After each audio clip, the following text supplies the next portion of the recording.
bonjour, je suis André A. Bourgeois, je suis membre du Centre d'histoire de Saint-Hyacinthe et j'ai une petite entreprise qui s'appelle Tour historique Saint-Hyacinthe, qui est née, dans le fond, récemment, mais ça fait une douzaine d'années à peu près que je fais le tour historique de Saint-Hyacinthe.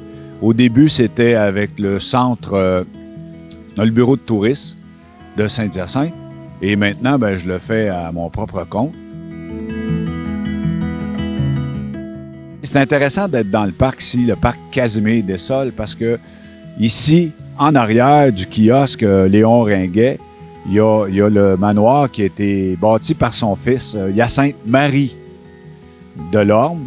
Et Hyacinthe-Marie, en 1798, a bâti ce manoir qui restera jusque au milieu, même dépassera le milieu du 19e siècle.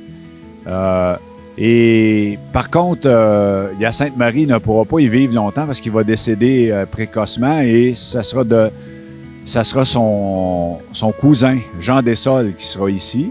Et Jean Dessolles aura 3 enfants, dont deux que je dirais plus prestigieux, Louis-Antoine Dessolles, qui a été le premier maire du village de Saint-Hyacinthe en 1849. Et lui, il a toute une histoire que je raconte aux gens, là.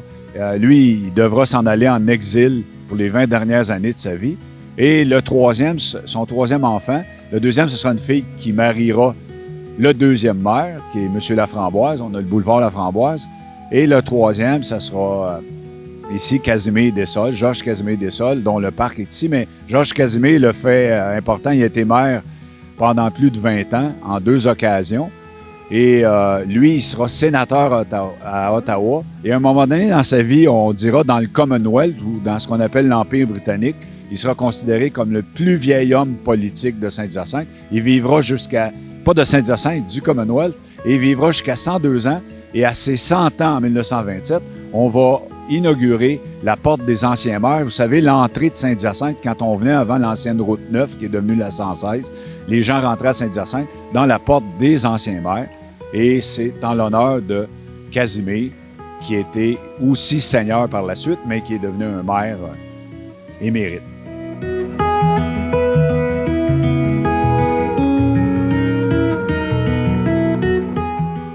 Bon, si je pense à un événement marquant à Saint-Hyacinthe, moi l'événement que je retiens, c'est 1876, le 3 septembre.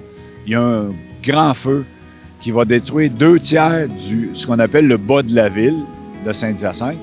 Ce feu-là qui a été qui est l'œuvre de Magloire Blanchet, qui sera emprisonné et qui ira finir sa vie ailleurs, parce qu'il sera une personne non grata à Saint-Hyacinthe.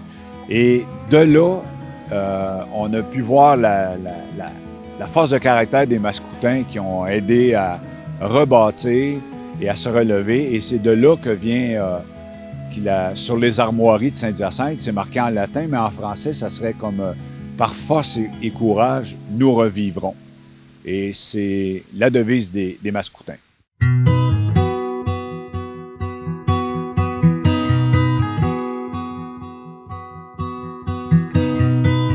Et pour le 20e siècle, 2 personnalités qui, pour moi, ont marqué Saint-Hyacinthe. La première, c'est un homme politique qui s'appelait Tédé Bouchard, un visionnaire. Un homme qui a été maire 24 ans en deux épisodes. Il a été aussi député, il a été ministre, il a été chef de l'opposition. C'est un homme très charismatique et c'est un homme qu'on a reconnu pour son anticléricalisme. Il faut penser qu'à Saint-Hyacinthe, c'est une ville qui était où la religion était très puissante et lui a fait fi de beaucoup de choses. Il a cherché à équilibrer et à enlever un petit peu de pouvoir aux ecclésiastiques. Et donc, c'est un homme qui a eu une vision, qui a développé le nord de la ville qu'on appelle le Bourgelis.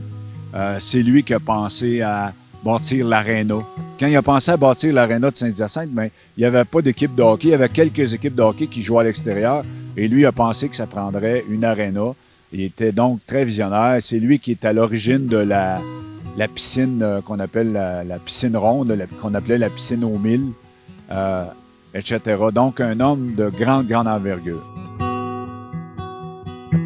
Et finalement, un autre une autre personnalité vraiment marquante, c'est M. Gérard Côté. Gérard Côté, on le considère comme le meilleur athlète du 20e siècle. Et M. Gérard Côté a remporté 4 fois le marathon de Boston, 4 fois le Yonkers à New York. Le seul problème avec Gérard Côté, c'est qu'il n'a pas gagné aux Olympiques, parce qu'aux Olympiques, faut penser que les Olympiques de 1940 et 1944 n'ont pas eu lieu à cause de la guerre. Et à ce moment-là, Gérard Côté était à son sommet. Et quand Gérard Côté s'est présenté aux Olympiques en 1948, ben là, il n'était plus le grand champion qu'il était et il n'a pas pu remporter de médaille d'or. Mais c'est un grand athlète. Par la suite, un athlète marquant, je dirais Robert Rousseau, qui a joué dans les Canadiens. Je crois qu'il a remporté quelque chose comme 4 ou 5 Coupes Stanley. Il a joué à la droite de Jean Béliveau longtemps. Et c'est un autre mascoutin qui est digne de mention.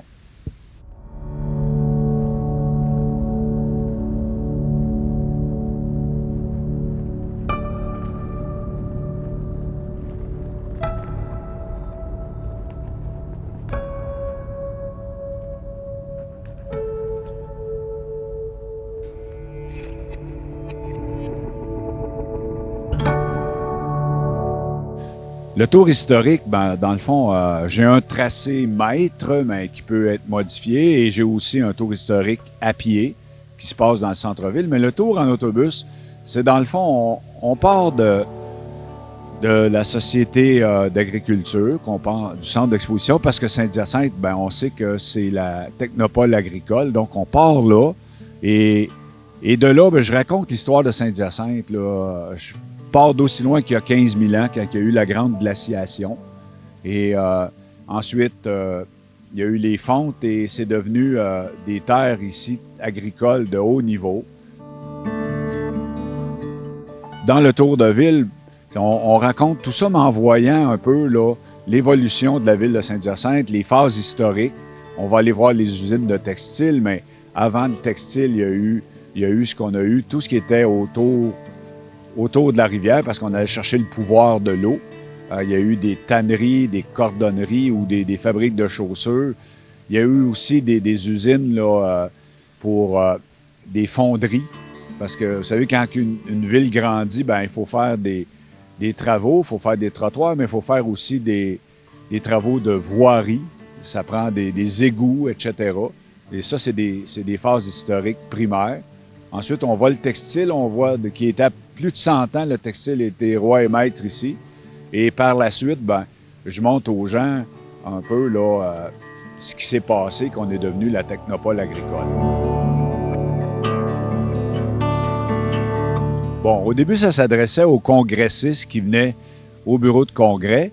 C'est-à-dire, je donne un exemple, mettons, il y a le colloque annuel des ingénieurs du Québec. Bon, les ingénieurs du Québec, ben, les conjoints ou conjointes, on doit les occuper et c'était une de leurs activités.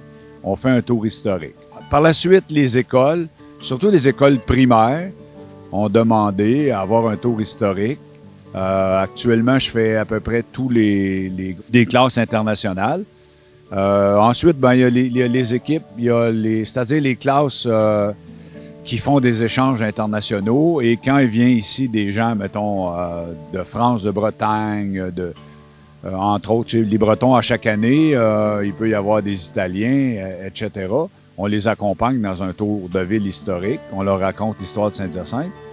On a aussi ce qu'on appelle les voyagistes, c'est-à-dire les compagnies d'autobus ou les compagnies des agences touristiques qui vont avoir recours à nos services. Et on fait des tours de ville pour eux. Et j'ai commencé dernièrement un tour de ville pour Mascoutin. C'est commencé depuis le mois d'août. Il y en a un autre qui va avoir lieu en octobre. À peu près à tous les 2 mois, il va y en avoir un. Les gens s'inscrivent sur mon site qui est www.tourhistorique avec un S, historique avec un S.com. Et les gens peuvent aller s'inscrire à cet endroit. Et les gens viennent faire un tour historique. Moi, je me rends compte de plus en plus à faire des tours de ville pour Mascoutin que les gens me disent, quand ils terminent le tour de ville, ils me disent qu'ils ne connaissaient pas 80% de ce que je leur ai raconté. Et je pense que de connaître son histoire, je pense que c'est garant de l'avenir et ça nous permet aussi de rendre hommage à tous ces gens-là qui ont passé avant nous, qui nous ont légué cette beauté, ce beau Saint-Hyacinthe-là. Et j'invite tous les gens à venir faire un tour de ville avec moi ou avec un autre, mais je les invite surtout avec moi et de surveiller ma page. Et j'ai une page aussi Facebook qui s'appelle Tour historique Saint-Hyacinthe. Fait que surveillez les annonces et je pense qu'une fois dans votre vie de venir faire un tour avec moi, je pense que ça serait valable et louable. Puis vous pourrez raconter à vos enfants, petits-enfants, etc. Et qui, eux, par la suite, on gardera vivant la mémoire de ces gens illustres.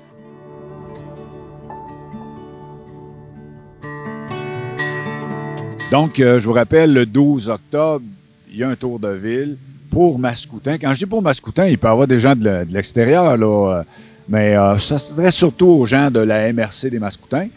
Donc, vous pouvez vous y inscrire. Et s'il y a trop d'inscriptions, ben c'est facile. J'organise la semaine suivante un nouveau tour de ville et il y en aura à toutes les fois qu'il y aura de la demande excédentaire, on fera des tours historiques. Ça fera toujours plaisir d'aller partager ma passion pour ma ville à l'ensemble des Mascoutins.